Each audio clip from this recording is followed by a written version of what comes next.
as we progress forward. Maybe you will tell me when it's good to start. Get more guys.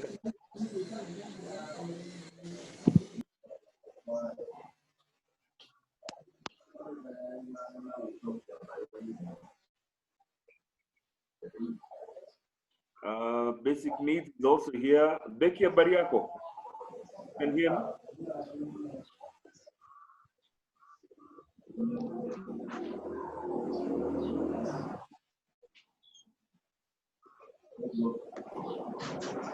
Yes, Smith. Sasa hapo, Smith. Now we can see you very clearly, Smith. Nyanya ziko namna gani?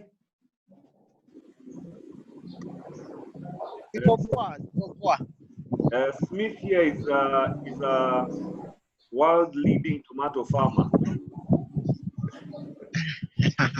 If you follow him on social just media, try. Hapana kujaribu, mtu anasema unafanya. Trying it doesn't work nowadays, bwana. Okay. Yeah. Karibu sana, Smith. Ivy, you can just give me a heads up. Thank you. So that we know if we are good to go. I can see we have 22 participants already in, and I thank all of you on behalf of Basic Needs, Basic Rights Kenya. They are the organization that have made this possible to have these conversations every Saturday. For those who are joining us for the first time, we've been having these conversations every Saturday from 12 until 1, and it's all surrounding, of course, mental health. And for the last, how many weeks now, Ivy? Is it 7 or 6? Yeah, we are in week 7. Actually, week 7 ends today. Okay, week 7. 7 weeks of advancing this conversation using the amazing challenge that has been running for those 7 weeks, the 5-week challenge, or if you like, the mental health tour, brought to you by Basic Needs, Basic Rights Kenya. And we've got many other collaborators and partners, including Open Society, Africa. And, it's been a good run so far, and I'd like to really appreciate all the advocates and the champions conversation all through the 7 weeks. Most of them are joining us here today, and it's good to see the new faces. And I just thought I should update you and let you know what we've been doing. If you go to Facebook page, Instagram, LinkedIn, and Twitter, you'll also get to see what we've been doing about this challenge. We are targeting, of course, the youth, but probably on a wholesome point of view, mental health is for everybody. So we're not leaving out everybody else and only focusing on the youth. We are focusing on everybody. Now, the topic for today is in regards to stigma. And stigma right now has just been made, it has been projected, considering the circumstances we're in right now. COVID-19 has had or is having a continuous impact on our mental health. And it's really unfortunate that we are barely even scratching the surface to understand how badly our mental wellness and our mental health is being affected by COVID-19. But that's why we're having this. That's why we're inviting you, so that we can continue this conversation, take it further, and hopefully it will have a positive impact on each and every one of us as we battle this profound pandemic, COVID-19. And besides that, just to help us to understand our mental health and why it is important to embrace it, why it's important to recognize the importance of mental health fitness, why it's important that we fight the stigma around mental health, especially right now. As it is, it's not standing well. It's unfortunately that over the years and over time, stigma has been, to me, the #1 enemy for mental health, and it's one of the things even the Quality Rights Initiative is a program that was started by the World Health Organization, and they are pushing it online. There's an e-course which you can take part in, so that you can understand that also mental health is an issue which needs, or rather we need to treat people with mental health challenges with the rights that they deserve. They need to be treated with the respect that they deserve and the dignity that they deserve. And that's why it's also part of this program. That is a Quality Rights initiative by the World Health Organization the World Health Organization is also a partner of the 5-week challenge. They've been holding hands with us all through these 7 weeks. And it's good to know we are getting increased number of people taking up that course. Now, the Quality Rights Initiative is a course where we get to be taught or taken through the whole idea of why we need to treat people with mental health challenges and give them the rights that they deserve. But we can talk about that a little bit more, but it's one of the pillars of this challenge. And for all the youth who are joining us, karibuni sana. We need to talk to you. You need to talk to those who are around you, the advocates, all the mental health practitioners and professionals who are joining us. Karibuni sana. We cannot have this conversation without you. And it's good that you have found time to join us here this afternoon for this conversation. Now, as I mentioned, stigma is our topic for this afternoon, and we are honored to have with us our guest. Every week we have a guest. Every Saturday we have a guest, either a person with lived experience or somebody who is a professional in the mental health space. So today we have Wariimi Kaingi. She runs a very powerful social media platform called Let's Go Mental, and it's I think on also Facebook and Instagram. She's basically a mental health warrior, and she has unfortunately had the mishap of suffering from depression and anxiety disorder for 5 years now. She was led to start this organization called Let's Go Mental, a platform that she uses to create mental health awareness. She was led to organization because she felt if she had information on mental health, she would have help earlier. And that's one of the challenges mental experience, and that is how to go about it. She do not want to reach out for help, but she believes that if she had this opportunity to have the information on mental health, she would have sought help earlier. But here she is. She loves animals and has a cat called Snuggles. She loves nature and has recently started taking care of plants in her home, and is the proud owner of 15 flourishing plants. And she has come to learn how therapeutic it is to take care of plants. Please help me in welcoming our guest, Wariimi Kaingi. Karibu sana Wariimi, good to see you. Good to see you too, Eddy.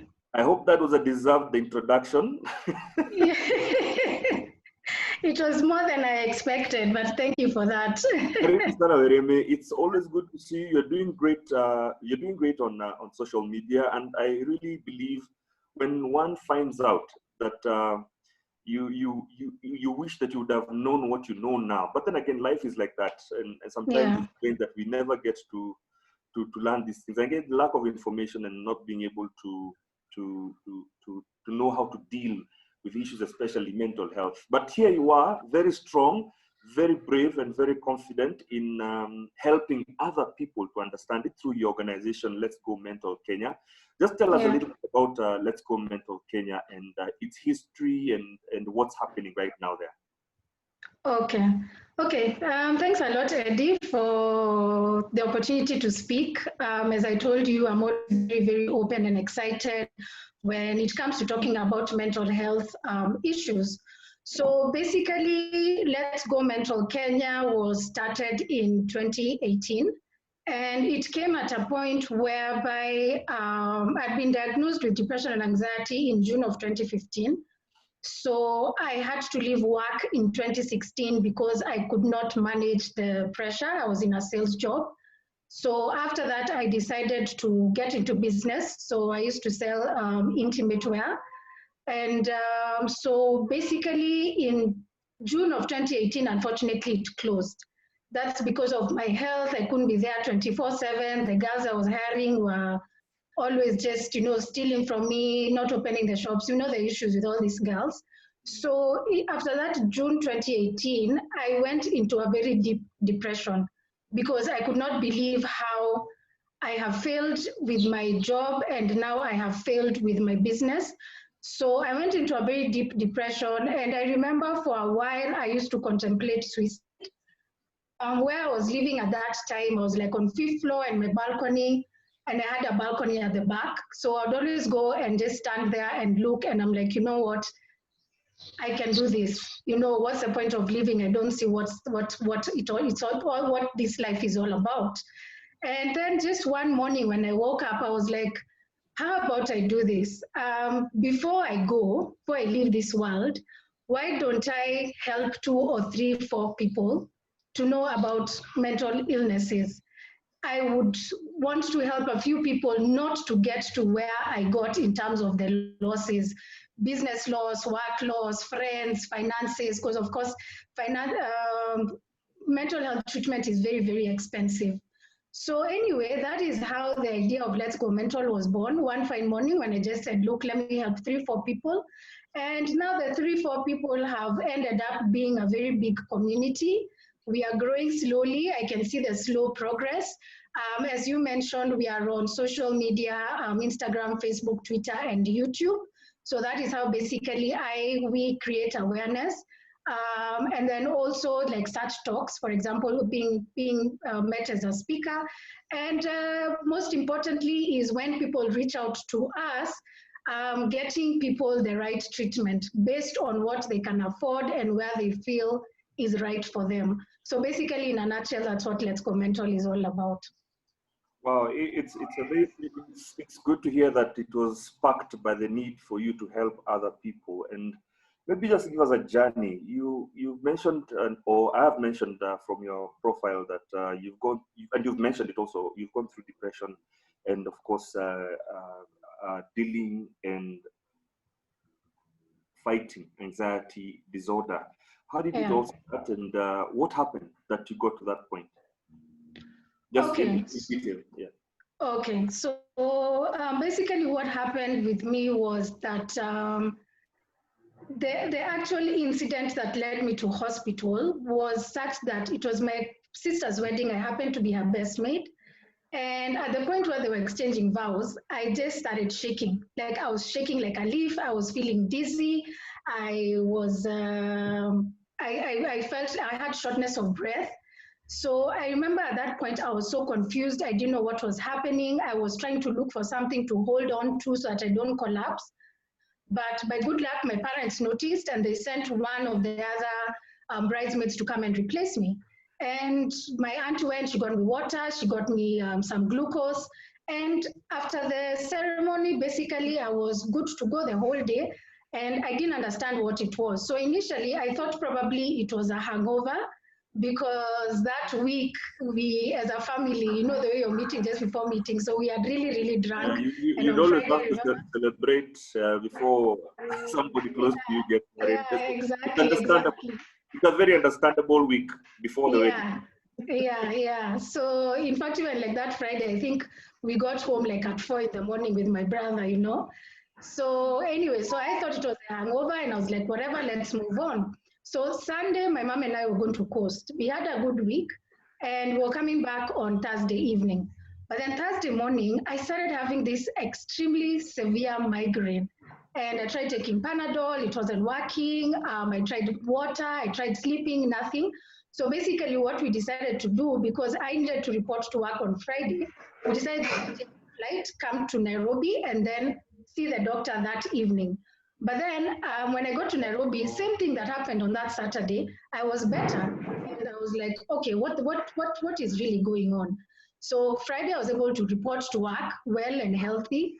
And then at some point during the meeting, one of my managers started giving me pressure to give an update on certain clients, which I did not have because I'd been on leave. So I was kind of like trying to, you know, just request an update on email later and not now. But the more she started hounding me, the more I started realizing that I was starting to tremble. I was having shortness of breath. I was dizzy. I was whatever. And before I knew it, I collapsed. So I was rushed to hospital, and they did all sorts of emergency physical tests, and I seemed to be okay. But now at this point, I actually could not walk. I needed to be supported to be able to walk, right? So what we decided to do we agreed with the doctors that it's best for me to get admitted so that we can find out exactly what it is that is going on. So for about 2 weeks, it was tests and more tests and back and forth with different doctors. Then eventually I was discharged now with some medication, but of course we still didn't know what the problem was. So end of July, now note this issue happened on 15th of June. So the end of July, I went to see a neurologist, and the neurologist had been treating me because of the intense migraines. So he is the one now who actually diagnosed me with depression and anxiety disorder. So of course, initially I did not accept this diagnosis because I was like, dude, you don't know what you're talking about.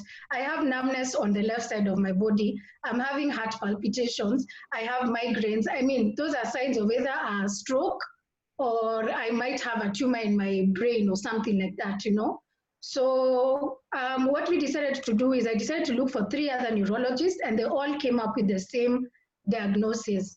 So that's when eventually I went to see a psychiatrist. I did the assessment test, and that's when I was found to be severely depressed and having also anxiety disorder. So that's how my diagnosis came about. Wow, this must have been a very difficult journey, and through this journey and what it does to you is one of the reasons why we are having these conversations, because besides you just having this very difficult time and you trying to even understand what you're going through, there's the aspect, because Yes. and even the workplace, because the workplace right now is a very hot spot. Conversation on mental health. A lot of people being misunderstood in the workplace. So let's just start off this topic in regards to stigma, in terms of what you've experienced in terms of stigma as you went through that journey and as you are managing right now what you're doing, both as a awareness campaigner or also a mental health warrior and an advocate. Yeah. That stigma, how badly did it affect you as you went through this journey? Okay. First of all, what I think I should start with the definition of what stigma is. So according to World Health Organization, stigma is a mark of shame, disgrace, or disapproval, which results in an individual being rejected, discriminated against, and excluded from practicing in a number of different areas of society, right? So that is basically what the WHO definition is. And personally, okay, I must say that for me, my managers were actually very supportive. And that is one thing I always keep saying. However, my colleagues on the other hand were very ruthless to me, because what happened was once I was diagnosed, now the thing was I was severely depressed to the point that I did not know, I was not cognizant of what was going on around me. I wasn't aware of things around me. Basically, I was quote unquote a cabbage, you know. So what happened was the doctors now recommended that I go to rehab or to a mental health institution called Bustani in Lavington. And when some of the people in the office found out, they knew I'd mentioned to someone about the depression, and they went to leak the information. However, the information was switched, and I was told, and the rumor that was going on around was that I am addicted to cocaine and heroin. And that is why I am in rehab or in a mental health institution. So it was extremely hurtful. It was very painful, let me put it that way. It was very painful, and also to hear that some of these stories were coming from people I used to hang out with, people I considered my friends. So you can imagine now this information is actually, if it's coming from a friend, then they are stamping the what do you call it, the rumor that this chick actually used to take heroin and cocaine. So basically that is what I must say that I experienced a stigma in the workplace. Something else that I felt that I also experienced was the fact that as much as my manager was understanding, because actually they kept my job, I was out of work for 10 months. And I actually went back to work. They kept my job, but the thing I felt that they did not do right, or I felt stigmatized, was the fact that I requested if I could be having flexi hours. So as opposed to reporting to the office every day at 9, they just give me the option of I can report to work as and when, and also I can work online. company, and the option of working from home had been there for a very long time. We are talking about 2015, right? So, and by that time, people in other countries used to work from home other than Kenya. So that is where I really felt that I was stigmatized because I was capable of working. It's just that I could not work in certain environments, right?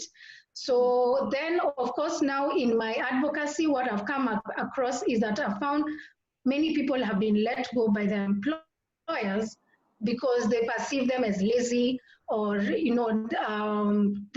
not productive, they are making excuses, like they do not extend, employers don't extend the grace, as much grace as they do to people with physical illnesses as they do for people with mental illnesses.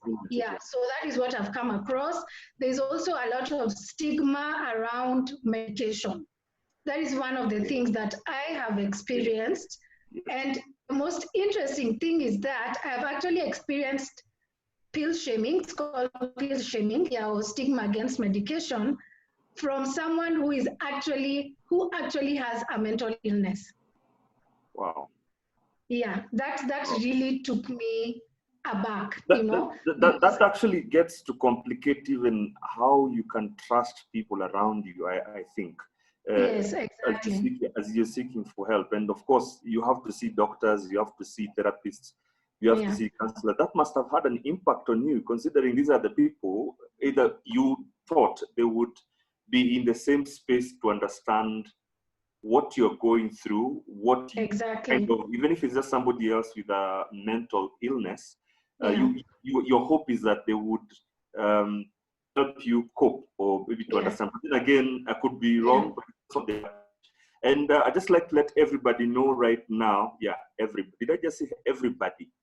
Yeah, everybody. Everybody. Now, I'd like to let you know that please, you can ask your questions in the comments area. Let it not just be this back and forth between me and our Wariimi. You can ask your questions because this is a conversation, and it's not just a conversation for Eddy with Wariimi. It's a conversation for all of us. So go to the comments area, ask your questions. I will share them. If you can also just put your comments so that we can all contribute. And for those who are learning this for the first time, for those who are joining us, this is Conversations with Eddy. We are talking about stigma, and our guest is Wariimi Kaingi. She's a mental health warrior and advocate. She runs a platform called Let's Go Mental Kenya. It's on Instagram and Facebook. So yeah, let's continue with the conversation. Remember, you've got the chat area. Ask your questions as we go ahead. So then I think I'll then move this to a little bit further, Wariimi, in terms of how then do we integrate people who are stigmatized into our even workplace? Because my next question also was amongst your friends or even stigma at home. But then first, through the experience you've had, I'm sure now even in your journey as a mental health warrior, you've learned how we can try and deal with stigma. How can we integrate people who are stigmatized into the community and also to start just embracing them? Okay. Wait, so you just allow me, I'd like to just say something on stigma before now we get into that. I just thought it's important just to share the types of stigma that we have out there, right? Yeah, actually, I was going to come to that. Oh, you're good? Oh, okay. I'm just speaking personal experiences, and then we're going to break down the types, even how to deal with it now, and even have ideas of how we can advise those who would like to learn more on how they can deal with stigma, even those who are facing stigma themselves. Yeah. Okay, fine. So then on to your question. So basically, I would say one of the first ways in which we can reduce stigma is people with lived experience or mental health organizations educating the public on mental health, getting to understand what's the importance of taking care of your mental health, getting to understand different mental health illnesses, and also and this education should also be done in a very thought out method. Like I would say, for example, you would think of maybe going to churches, because you see, cases completely dispute the fact that there are mental illnesses, and they believe that prayer will be the answer to everything. I mean, don't get me wrong, prayer is the answer to everything, but why can't we need to get them to a point where they say the same way someone is being treated for physical illness, in that you're telling them, go get medication, see a doctor, and then we'll pray for you, is a very message we need to share to the clergy and the church members, that is how it needs to be managed. So that's, I say, education is the first thing. Second of all, everyone needs to take responsibility for themselves and the information that they get to learn. There's a lot of talk nowadays around mental health. And people need to now start understanding that, look, I need to take time and focus on what exactly is mental health, right? What can I do to take care of my mental health? What can I do to prevent getting mental illnesses? And also, when you get to understand on the mental health, when you get to understand the symptoms of any sick illness, then it is easier for you to not judge someone or stigmatize someone. So that is the second way. And then, of course, the third way, which we can also use education, is having managers and employers having mental health programs in their organizations, so that they can get to understand, how do we integrate these people into our community? I mean, the organizations which are able to hire people with physical disabilities and make those exceptions for them. So in the very same way, it should be done for mental illnesses. For example, what I was saying, my request to my managers back then was to give me flexi hours and the option of working from home. So those are some of the ways basically we can help to reduce that stigma. Yeah, and it's really unfortunate that this whole stigma, which is one we don't really understand exactly, because I'm not a bad person. It's just that I do not understand how to deal with somebody who has a mental illness. That's where the catch is. I don't think there's anybody who goes out there or wakes up in the morning and says, today I'm going to be a stigma champion. Yeah. So I like the idea that, of course, information is one of the missing links in helping understand.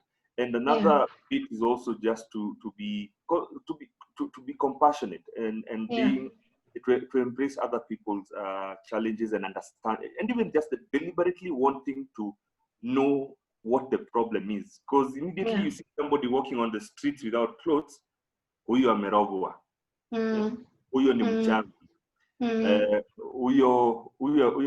There's so many ways, I mean, that we've been labeling people when we still don't understand. I think that's where the stigma really hits proper, because of that lack of information and understanding. So then now we come to the types of stigma. To my surprise, I just thought stigma is stigma, but apparently there are different types.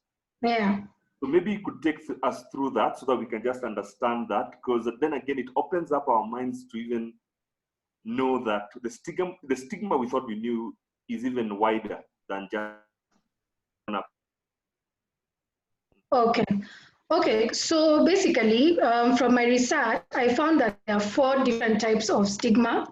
4? And the first one, 4. Wow. Yeah, so the first one is... This is specifically under mental health, right? Yes, it's specifically under mental health. Okay. Yeah, so now what we have, the first one is we have personal or public stigma, which refers to the attitude of someone. You know, your attitude towards depression. What is your attitude? That person just needs to snap out of it. Or you just need to think positive. You know, why are you stressing? People have it worse. Why are you doing this? You know, stuff like that. So that is basically what personal or public stigma is, right? Then we have perceived stigma, which is personal belief. Now, this is where now we come to now the religion or your cultural background in terms of Yes, yes. So your personal beliefs. I am a Christian. I do not believe that mental illnesses exist. This is what are they called? You're demon possessed, you know. So with such things, basically with perceived stigma, it causes people not to actually get treatment. And I'll use the example again of church or a mosque. Or surprisingly enough, recently someone told me that they are Buddhist. And you can imagine with all the peace and the tranquility, this person approached their, I don't know, they call them moderator or mentor. And the mentor told this person that the reason why you have depression is because you're not meditating enough, right? So you see, those are some of that is now falls under perceived stigma.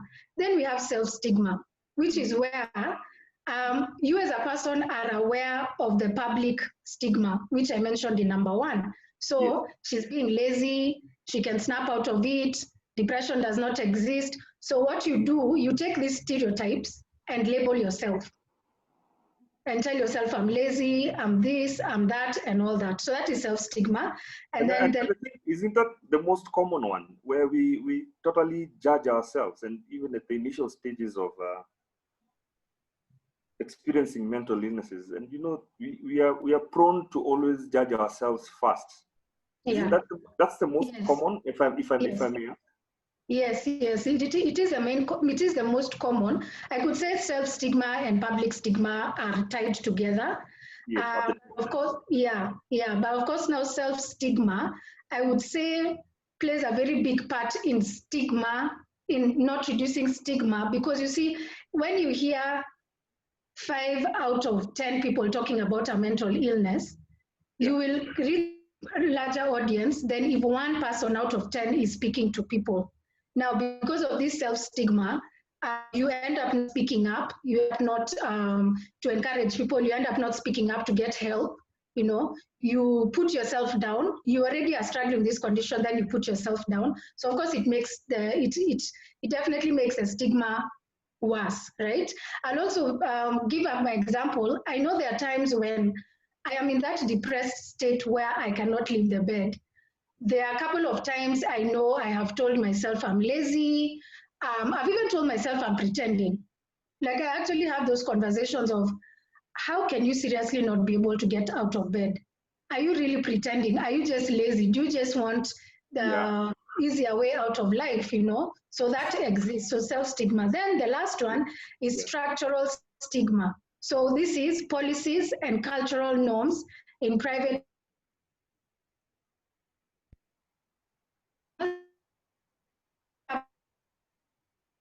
to accommodate people with mental illnesses. Especially in the public service spaces, workspaces. Exactly. So now the policies and the cultural norms. So those are the 4 types of stigma that exist. Wow, it's amazing that what you can learn every time, and I think that's what the backbone of these conversations, because I can see some comments already coming through here. Thanks, that's very insightful. We indeed learn each day, and questions have already started coming in, and I will not be selfish and continue asking all the questions, Wariimi. I'll start now engaging you with the questions that we're receiving from the participants. And to all the 26, thank you so much for hanging on and still being with us. It's really an honor to have this conversation with you, because again, we're really working hard to normalize the conversation around mental health. And I just like to acknowledge you and say thank you for hanging. We still have some more time, almost half an hour, to continue this conversation. I'm enjoying this. I hope you are. Start sending in your questions. But right now, I have one from Sally Wangoi, who is one of the participants this afternoon. She says, a lot of issues stem from our childhood or our upbringing. Is it possible that you may have had anxiety or depression long before you were diagnosed as a child or teenager?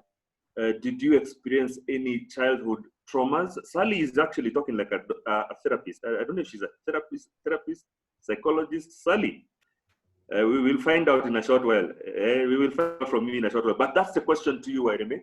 So as a child or a teenager, did you experience any childhood trauma?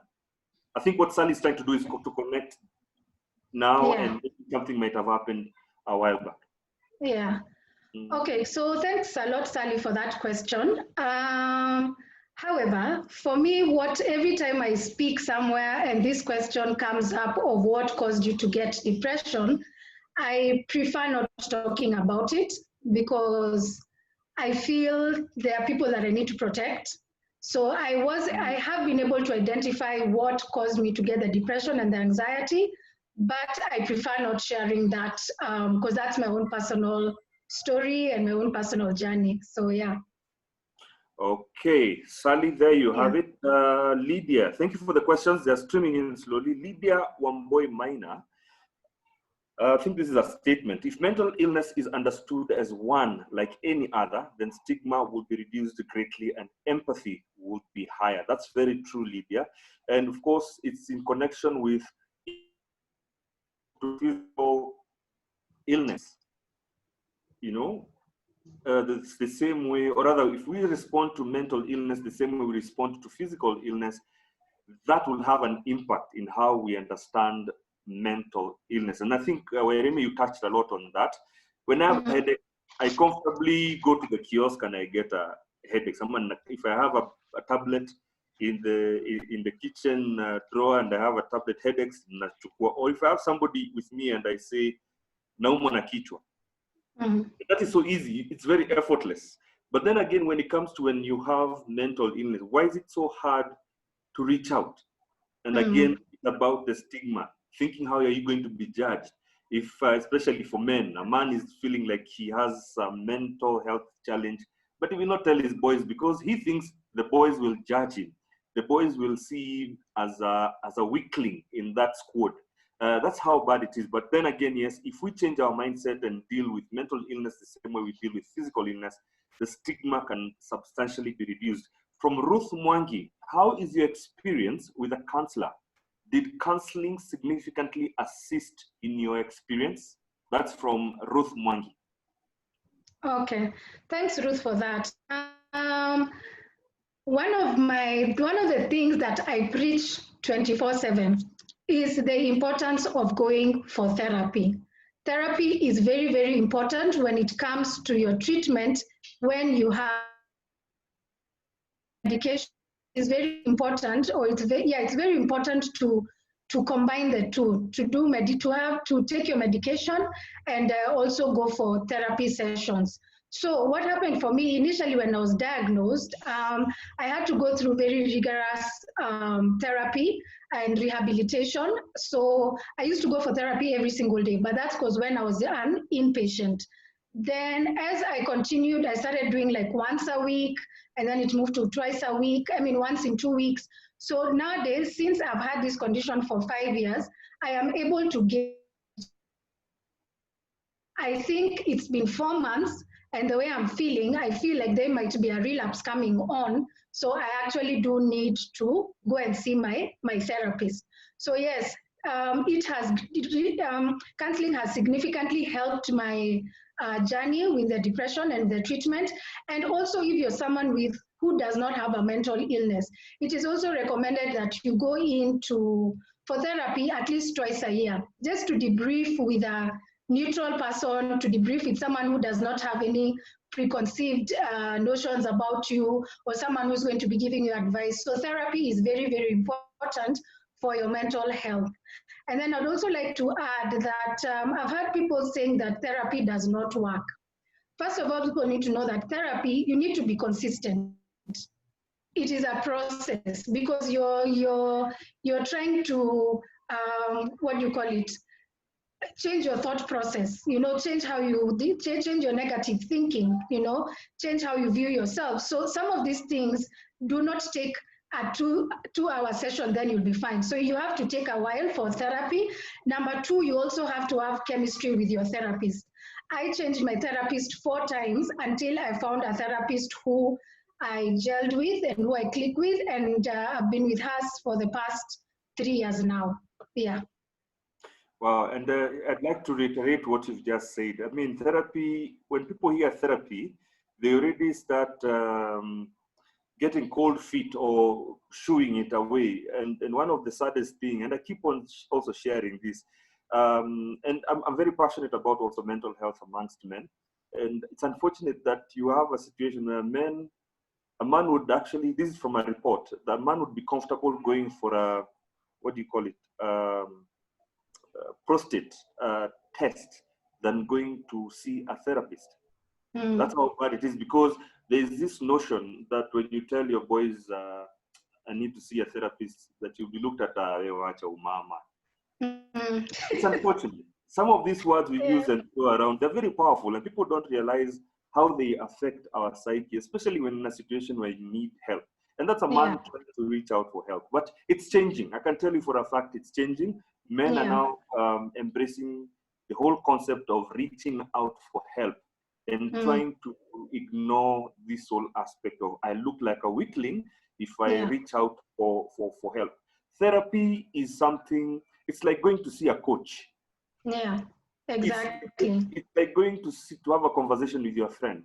It doesn't mean you don't have to be sick to go seek therapy. And for me, it was also a revelation in terms of understanding what therapy is also in my own journey, because I was one of those people. When I hear therapy, it's like, that is not for me. That is maybe for somebody else. But right now, therapy is so important.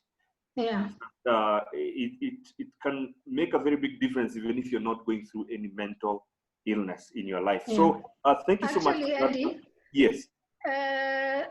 There's something that I always share with people every time I have a talk. Yes. So for the ladies, we all know how to do our makeup. Like we can all just do our eyebrows, lipstick, whatever.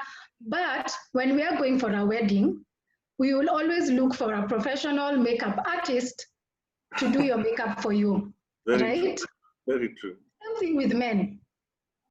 You can shave your own beard. I'm sure it's not rocket science shaving your own beard or your own head, right? That's true. But you choose to go for a professional so that you can have a well done shave. haircut. Yeah. So in the very same way we do our grooming, it is the very same way we should also view our mental health. Mm-hmm. Exactly. You know, exactly. You've talked to your friends, you've talked to your sister, you've talked to who now? Let me go and look for that professional. Exactly. My mind. Exactly. The same way you groom your physical appearance. So it's that deliberateness of making that decision to go and look for that, that assistance, that help. Yes. You're not telling yourself you're sick, but actually you're seeking somebody who has a better understanding of what you're going through. You've talked to your dad, your siblings, your wife, or your girlfriend, or boyfriend, or husband, but then again, elevate it. Yeah. That person who's a professional. So the next question comes from Joyce Wangari. I think she didn't get the last two types of stigma. She asks, what's the third and fourth type of stigma? I had personal / public, and perceived, that is a personal beliefs. I think that's the self-stigma. Who is credited as the author of the classification? So there are two questions there, 3 and 4, the stigma type 3 and 4. She's not very clear on that. And also asking who is credited as the author of the classification? The person who's credited, I will need to check on that. I didn't, it's actually a report that I use, so I can check it and then now I can send the details after the call if she's still interested. Yeah. Then the third and fourth stigma was there's a self-stigma, whereby someone is aware of the public stigma. That is, you're weak, you can snap out of it, all those things that I said around mental health, but now you take those stereotypes and label yourself. So you tell yourself, I'm lazy, I got this illness because I'm weak,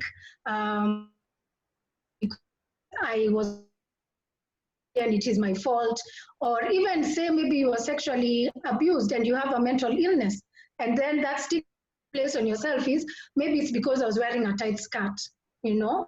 So such things.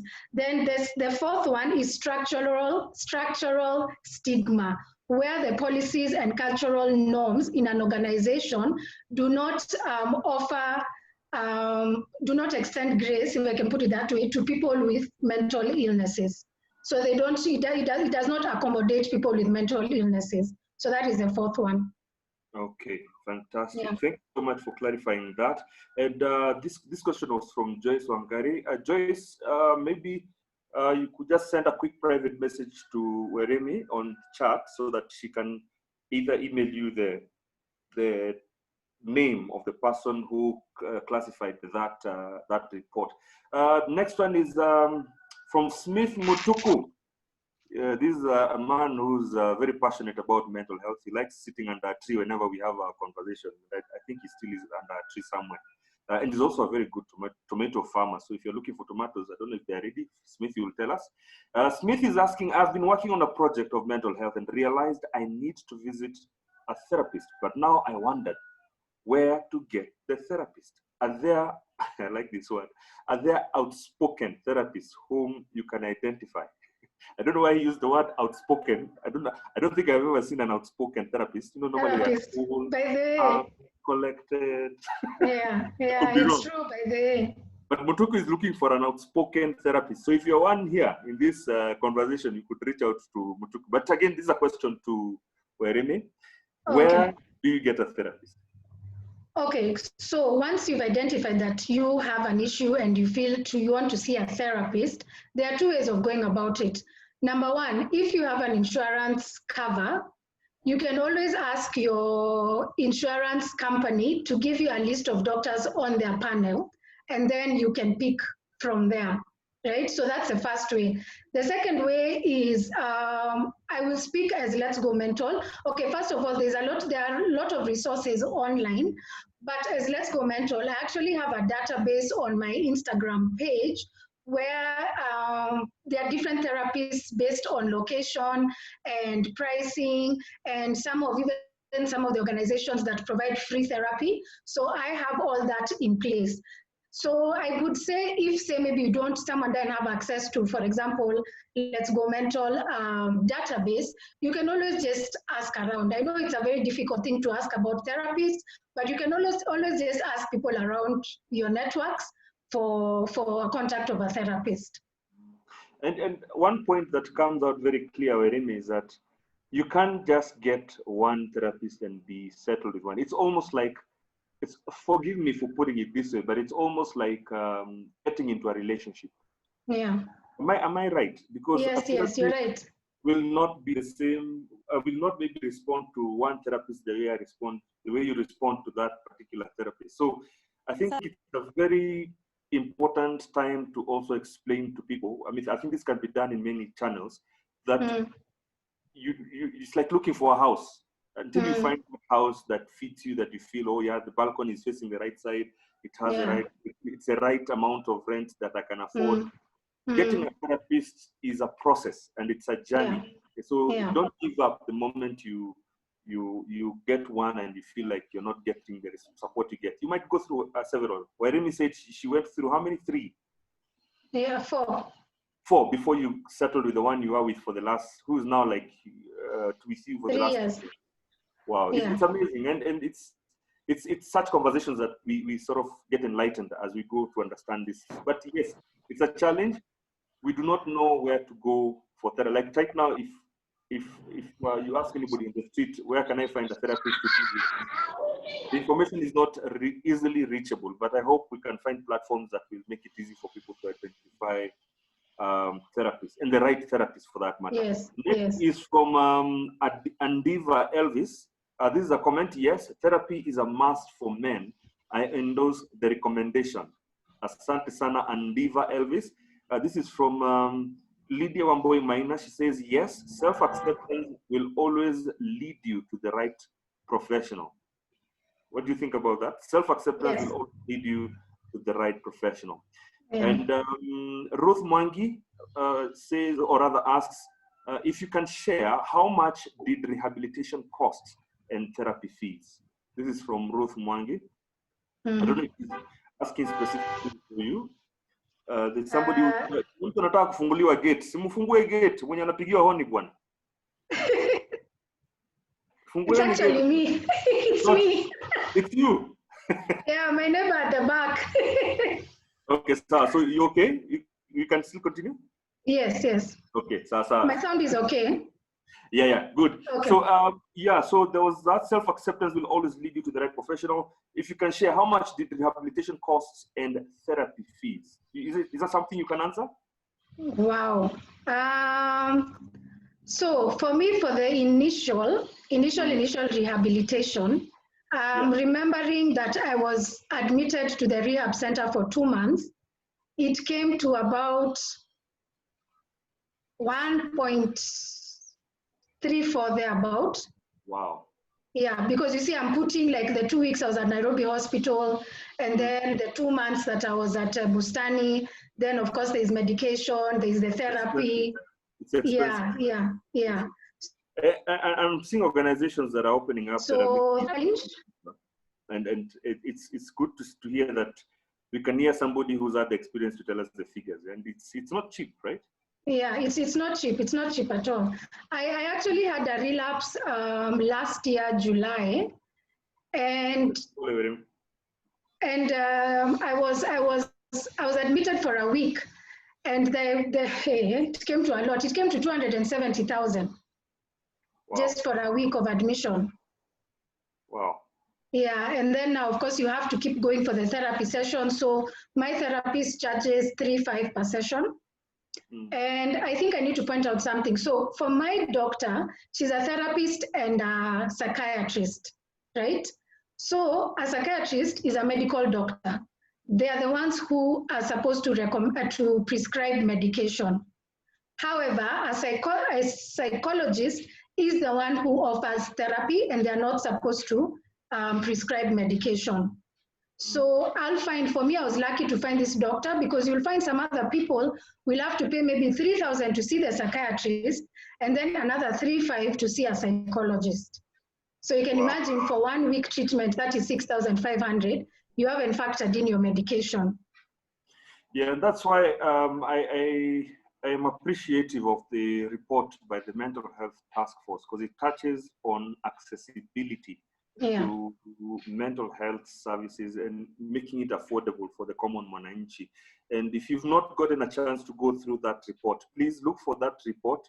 I don't know if I can put a link. I have the report here. I'll try and see if I can put the link in the conversation here at some point, because it's a very important report, and it's the latest report that brings to light how we need to make mental health services accessible and affordable. The conversations are still going on. I think the task force has a weekly webinar, and there's one coming up on Monday, which is very, very important, so that we can have that conversation also in regards to the cost.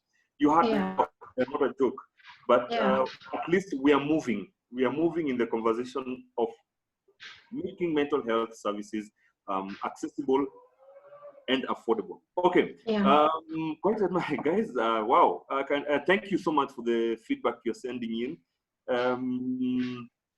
Joyce says it is well answered. Okay, I have texted her my email. She has texted you her email, so you'll tell her the source of that report. Mastery neurosis engulfs us into our own little world of powerlessness. But from you and other mental champions, what I'm getting is that the same psychoneurosis accompanied with awareness and management becomes our cure and source of strength, even with the stigma surrounding the process. Very, very, very true. I don't know if you concur with Masingeri. I completely concur with her.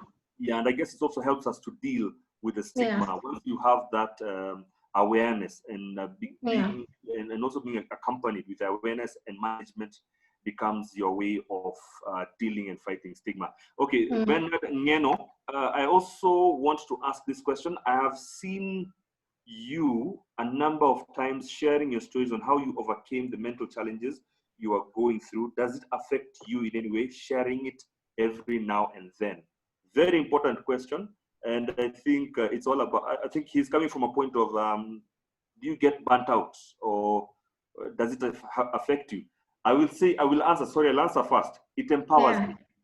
When I share my story as a lived experienced person, it empowers me to know that it will impact somebody else out there. And that's the beauty about sharing our stories. I don't know what about you. Okay, for me, basically, it's definitely, as you're saying, it empowers you. It gives me personally a sense of purpose, and I'm following my passion. However, yes, there are certain times when I've found that sharing my story has actually triggered me. And this happened even as recent as 2 weeks ago, 3 weeks ago.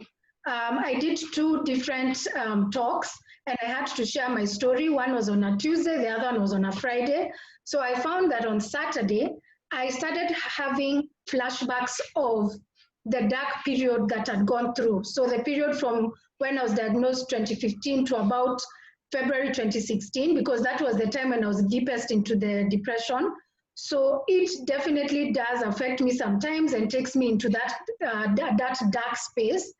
But I'm glad that at least I'm able to identify that I'm feeling some type of way because I shared my story. So sometimes, yes, it can be a trigger, but there are times I just feel like, you know what, I need to share this, and hoping that people will get blessed and lives will be changed. Right. There's still, I think I've posted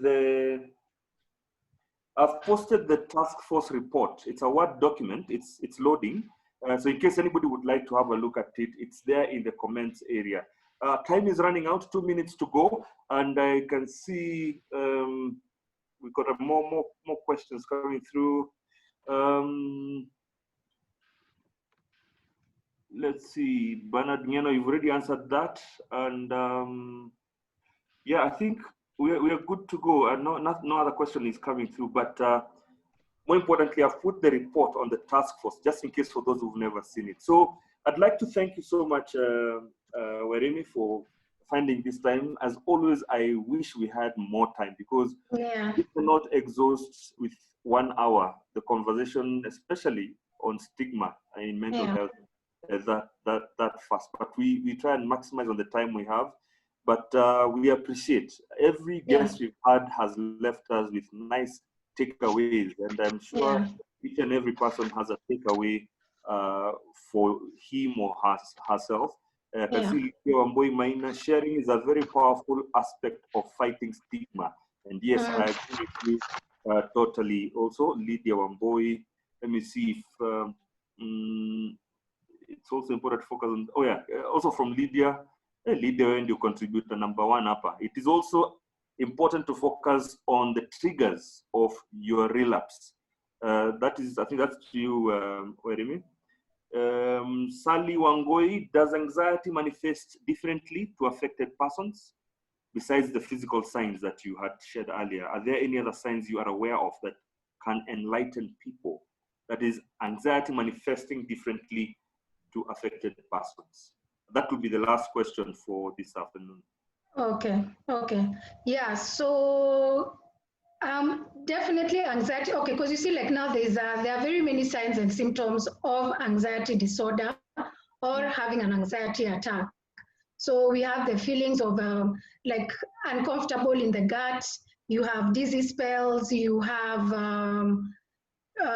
you're trembling, you're sweating, you have headaches, and also because for personally, when I get anxiety, I shake like a leaf. And like it's to a point where I feel like I'm going to collapse. But I have actually worked with someone else who had anxiety, and for them, the only thing they used to experience was the uncomfortable feeling in their stomach. Yeah. Okay, so in fact, so in fact, we used to find it strange that when I tell her that I can't work today because I have anxiety, for her, she never really used to understand. It used to have to take me explaining to her what exactly happens for us to understand each other. So yes, it definitely is different. And even with depression, with anxiety, with bipolar, everyone experiences it differently. Differently, Yeah. There is no one size fits all Exactly. responses or how you Yeah. push. But really appreciate it. Last one here. Are there organizations that, sorry, I said that was the last question, but this is an important question. Are there organizations that support treatment costs you can reach out to for referrals that you may know of? Organizations that can help people get subsidized costs when it comes to treatment, out there in the medical world. Okay, I really like that question, and I think you can see that I'm really smiling from ear to ear. That is because, let me not get much into that right now, but I know in Nairobi or in Kenya, I've never come across any organization, but there's something that we are working on, and once this thing picks up, then we shall communicate with the public. All right, good stuff. So you heard it, guys. I know a lot of you were shocked when Wariimi mentioned those figures that she had to pay to get the help that she needed. But it's good to hear that there are organizations that, and I believe it's your organization that is working on that solution. Yes. Let's Go Mental Kenya. Yes. Yeah. All right. So thank you so much, Wariimi Kaingi. Wariimi is a mental health warrior. She's also a mental health advocate. But more importantly, she runs a very, very impactful organization called Let's Go Mental Kenya. It's on social media. You'll find it on Facebook, Instagram, Twitter, actually all platforms, right? Yes, yes. All right. Let's Go Mental Kenya. Yeah, Let's Go Mental Kenya. And that will also be a place where if you'd like to continue your conversation, please reach out to her there. I'd like to thank each and every one of you. Sally Wangoi, thank you for your questions. Crystal Crescent, good to see you. Jerry, Lizzie Easy, Bernard Ngeno, Ruth Mwangi. Don't go yet. We need to take our normal photograph. Beryl Nyambok, Jane M, Mercy Jerry, Vincent Mokua, Josephine Mune, I can only see Mune, Thomas Olude. Good to have you back, Thomas. Emma Kibuzu, Lydia Wamboi Maina, asante sana for being with us in this session, and everybody else. In case I've not mentioned your name, Joyce Wangari ameakisha kamera haraka mbio sana. Karibu sana, and I'd like to thank everybody else, everybody who's joined us for this conversation, because it's a conversation when we are all together and we are talking. So thank you so much. For the regulars, the advocates, asanteni sana. I'd like to ask each and everybody to put on their cameras so that we can have our group photo. Kuna album, huwa tunaweka hizi picha ndani, so ningetaka muhakishe kamera zenyu ili tupige hizi picha. Our resident photographer is Ivy, Project 2R. I think she's already started taking the photographs. You're good? Are we good? Oh yeah, they're still putting on their cameras. Once again, thank you everybody. Thank you to Basic Needs, Basic Rights. Becky tunakuona. You've been following us from the salon. Well done. That's what you call passion. Bernard Ngeno. Naona uko kwa shamba leo. Karibu sana. And Jerry, Emma Kibudu, please put on your cameras. Judith, Bira, Big Ben, Josephine, Jane, Vincent, Rispa, Beryl Nyambok. Hii ni ile group photo, family photo. Tupige hiyo picha. Have you got tayari? I've been taking a couple, so. To smile. There's some people like Kimani just smile one. Wariimi again, asante sana Wariimi. Really thank you, Eddy. Enjoyed the conversation, some great insights, and looking forward to continue this conversation. And please, guys, go and follow Let's Go Mental Kenya. It's a very important platform that will and is part of this conversation as we help to kick out the stigma on mental health, and more importantly, help our fellow brothers and sisters understand the importance of our mental health and our mental wellness. So until next Saturday, Wariimi, and have yourselves a fantastic weekend. The rest of it. You too. Bye-bye. Bye. Thank you. Eddy, mtu akikata Motuku. Hiyo mti network inapatikananga tu hapo. miti hii, hapana, huku kuna miti mingi. It is good you're demystifying that Ukamani hakuna miti. Kuna miti mingi sana. Kuna miti mingi sana. Alafu sasa unajua ni saa 7, jua imewaka, so unajificha chini ya mti. I like that. Thank you, Smith. Plus the nature of the trees, they refresh you, they give you the nature. That's it. Yeah. Sawa, guys. See you. Let me end it for everyone. Bye, Lydia. Thank you for coming, for tuning in. Hi. Good afternoon. Good afternoon. Hi.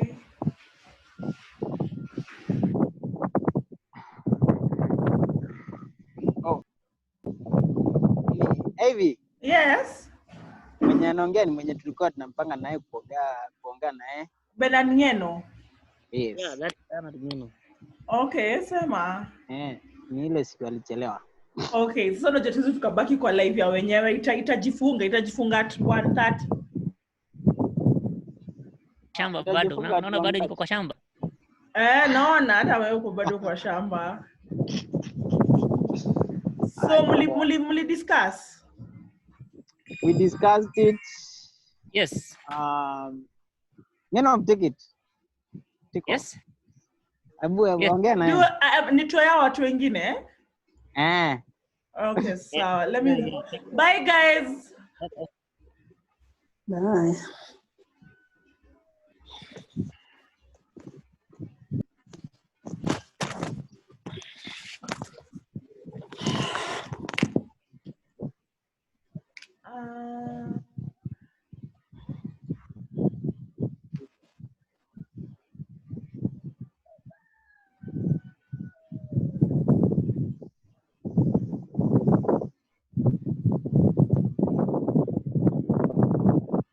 Sawa, nimewatoa.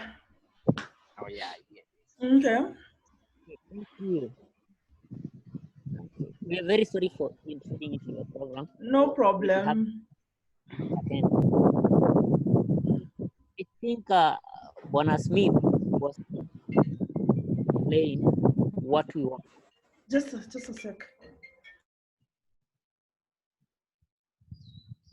Ngeno huko kwa network vizuri. Huko kwa network Inapotea. Ongeeni, nimerudi. Niko nimemute. So, we end this project. Nilikuexplainia. Now what we discussed is that we said that what we discussed is that we said you need to develop it. It needs to be developed to be better, to be highly effective. Sindio? Yes. Similar to discuss. So.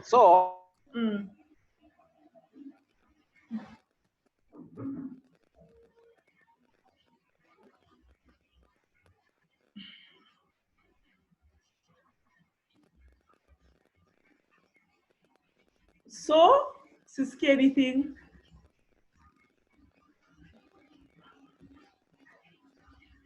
Guys, Smith, Bernard. Yes. Sisiki anything? Yes, just I mean. Okay.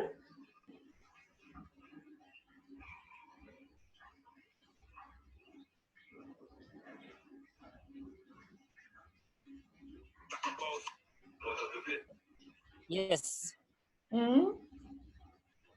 Smith. I don't know if you're getting us. Yes, I can hear you. Yes.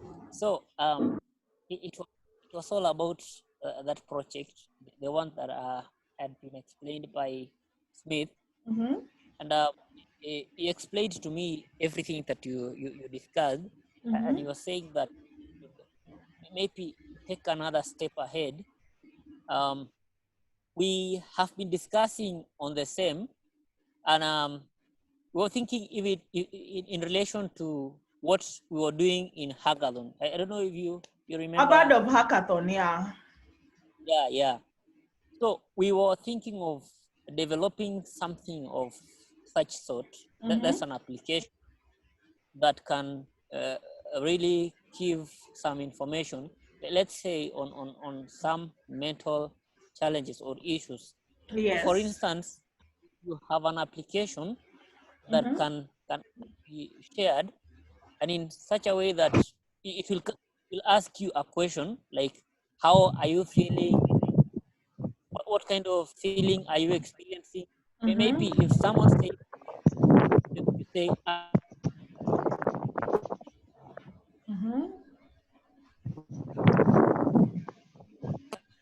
guide you, like then the person will prepare, and in that case it will direct the person to the kind of ways of or on which they can really help themselves. Or we provide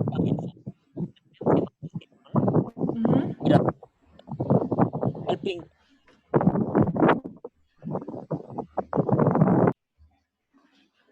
Okay. Yeah. So we were thinking of maybe reaching out to some guys so that we can form a team and develop the same, so that we can combine the information.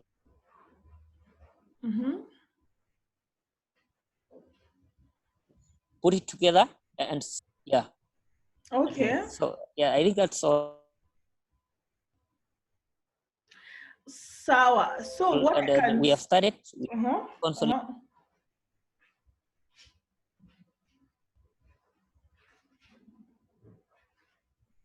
Hello? Nakusikia. Unapotea kidogo. So what I'm saying ni, can you first develop, get to a point you have something tangible? Unaona, because see, you guys have the idea, and I told Smith it's a really, really good idea. So develop something that is at least make some few steps. Then now we can come together. We see how can I help you put it out there. See, that's why you guys are asking me for advice, right? Ama? Yes. So Kaini developing pole pole, you guys are you're the masters of this, because you already know what exactly you guys are targeting and what you want that application to contain. So you do that. Then ikifika, at least some ikifika place ni tangible, then always come. Me, I'm free. Holla at me, call me up, and then we see how we can put it out there. Sawa? We also had another idea. We were saying, because we are in touch from Chuka University, and we are in touch with the office of the dean, every other time. We were also thinking of creating positive messages as posters, so that we share them widely. For instance, you are giving message to students, maybe sending it from now we need to make it university, maybe we say the message is from university in conjunction with BNPR. No, so we do the same.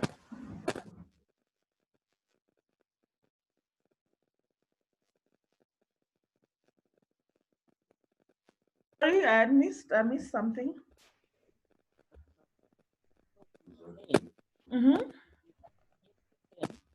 Then we tagging you. Ngeno, ongea karibu na your phone. I'm missing some stuff. Ipanguze.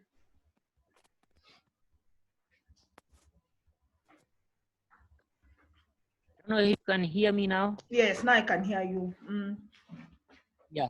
So I was saying that we were also thinking of developing posters, and these posters we give messages of hope. Maybe we all the messages that can't be sent to people. Maybe you realize that as of now people maybe are struggling and they may be having one or two issues. So we're thinking of maybe we bring together messages of hope and create them in something like posters. Then now we tag our university, we tag the BNPR, and these are the mental health organizations. So I don't know, we were also seeking advice and information about the same.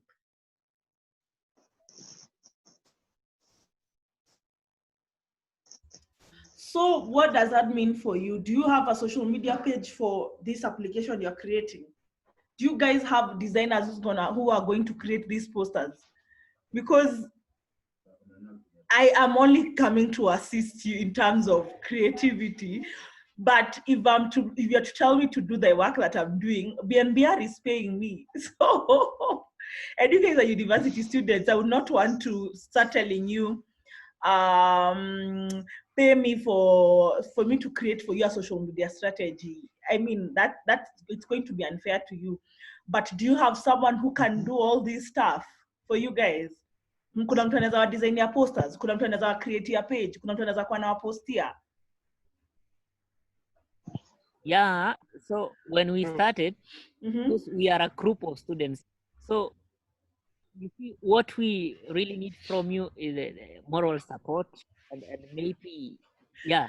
I will offer my expertise. I'll offer my expertise, and expertise, I'm using it lightly because of course I'm not an expert. I will offer my expertise in terms of social media, how you can do it as a social media, how you can do it on a social media campaign status. Unaona, nitaambia, I think, when anafanya posters, can you ask them to design them like this, and how, when is the best time to post? So that part I can offer for you for free. I can advise you guys on that. Thank you. Yeah. That's so all we need. Yes.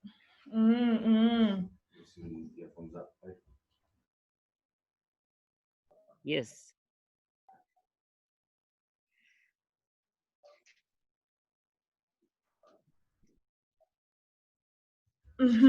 So you guys jipangeni, anzeni the process. Mkifika when the point that you need me, you guys will reach out. Sawa. Okay. All right. Yeah. So I think it's a really, really good idea. I told Smith the last time we spoke, and I think it can really help people, because isn't that your goal anyway? That's why you're creating it. Yes. Yeah, to assist people. I've seen it in, for example, in that talk we had. For example, Wariimi could not be able to identify that she had a problem. Yeah. The first. So if we have that application, from the time call, when you start having some signs, you will be able to realize that you need a therapist, you need something. So it may help in one way or the other. Yeah.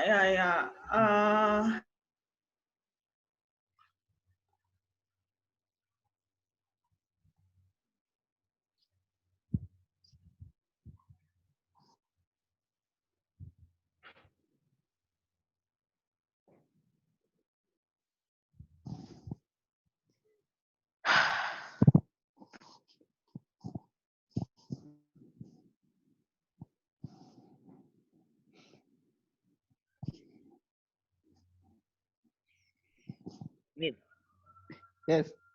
are you? Go for Yes. Okay, so as I was saying, what were you saying? Who was talking? Hata nimesahau. Ni mimi nilikuwa naongea. Nikasema the application will be able to help even one identify the early stages of mental health problem. And I cited the example of Wariimi. In her experience, she said that she could not understand what was happening. So with the application at your ad, you will be able to realize that there's something that is happening. You have this disorder, you have this anxiety, you have this, so you need therapist. So you are going to be assisted, and you are going to seek the recommended advice that you are going to get. Okay. Yeah. So, and the same thing we are saying, it needs to be, at least you try and make it as accurate as possible. You see, even Wariimi also said that people experience anxiety in different ways. The people who, because I'm guessing their signs, people experience them in different ways. So,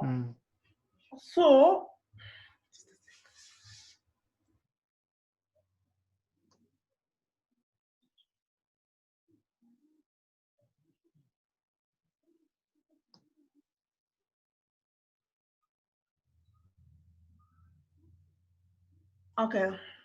Anyway, so we need to, it's all about the application to be relevant for you to help people, and to also be accurate. So you guys need to do a lot of research, you need to seek a lot of advice from people. You hautaki pia ku misdiagnose people, you know. Yeah, so you guys fanyeni tu, just tengenezeni, then once it's ready we can now see how we can push it, we can now do the marketing for it, how we can do it publicly, sindio? Yes. Yeah, how we can even have the support of BNBR, because I'm sure BNBR is willing. I mean, if it's something that can work, so you guys, BNBR can be willing to partner with you, you never know. Yeah, sure. Yeah. Okay. Thank you. Sawa. I think that's all.